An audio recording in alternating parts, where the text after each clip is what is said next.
dia 10 de outubro de 2023 foi apresentado o Orçamento do Estado para o ano de 2024, onde um assunto que gerou bastante polémica foi a fórmula como é calculado o Imposto Único de Circulação das viaturas anteriores a 2007.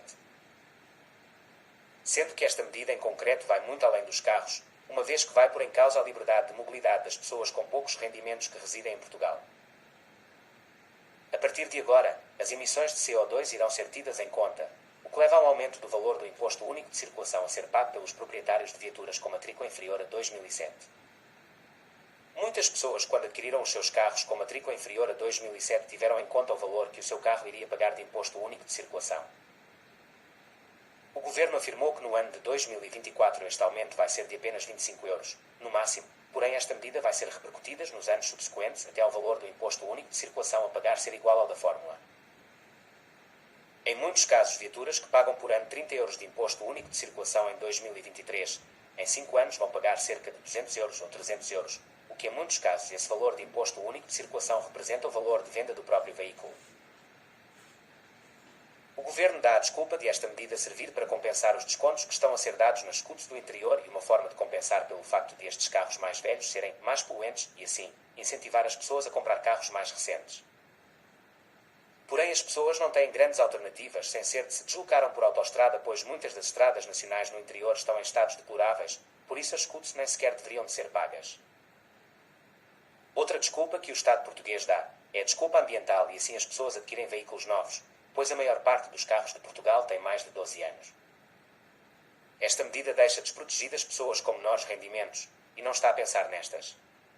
Não nos podemos esquecer que o salário mínimo de Portugal é de 760 euros e muitas famílias em Portugal só se sustentam com 1 ou 2 ordenados mínimos em casa, o que sobra líquido ao final do mês por volta de 1.300 euros na melhor das hipóteses e devido à falta de recursos estas pessoas só conseguem adquirir viaturas mais antigas e esta medida vai castigar fortemente essas famílias com este aumento absurdo de impostos. Se um casal tiver de pagar uma renda ou prestação da casa, a água, a luz, a gás, a internet, a educação dos seus filhos, eventuais arranjos das viaturas, seguros, inspeções dos seus carros, sobra pouco ou nada e ainda têm de arranjar dinheiro para colocar comida na mesa. O Estado português a exigir a estas pessoas que comprem um carro mais recente é uma situação impensável, para além de que na maior parte das vezes o arranjo de carros novos é mais caro, assim como a sua manutenção.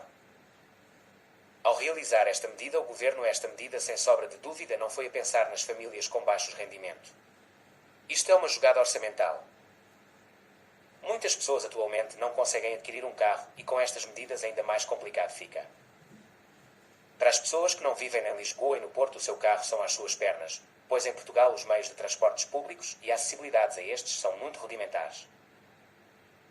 Esta medida está a cortar as pernas a essas pessoas que vivem em Portugal, pois os carros, para além de serem um meio de transporte, os carros são uma ferramenta de trabalho, pois a maioria dos portugueses têm de se deslocar diariamente até ao seu local de trabalho de carro.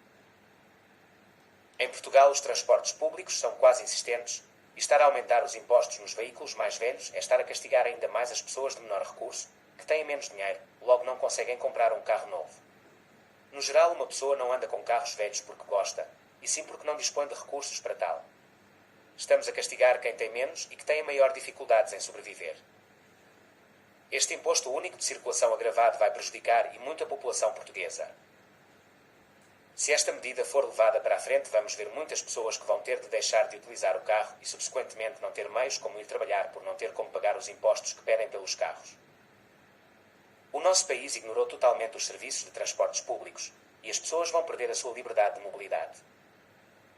Esta medida vai afetar muitas famílias que não podem nem sem sequer pensar em comprar um carro, pois vai afetar muitas pessoas pobres. Atualmente, para se viver em Portugal, 1.000 euros não é nada.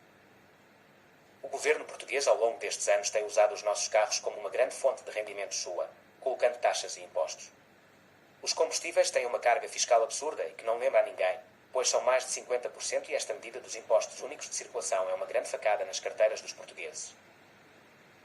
Os carros elétricos não pagam imposto único de circulação e custam centenas de milhares de euros, logo as pessoas que têm capacidade de aquisição desses automóveis são beneficiadas com o não pagamento dos impostos.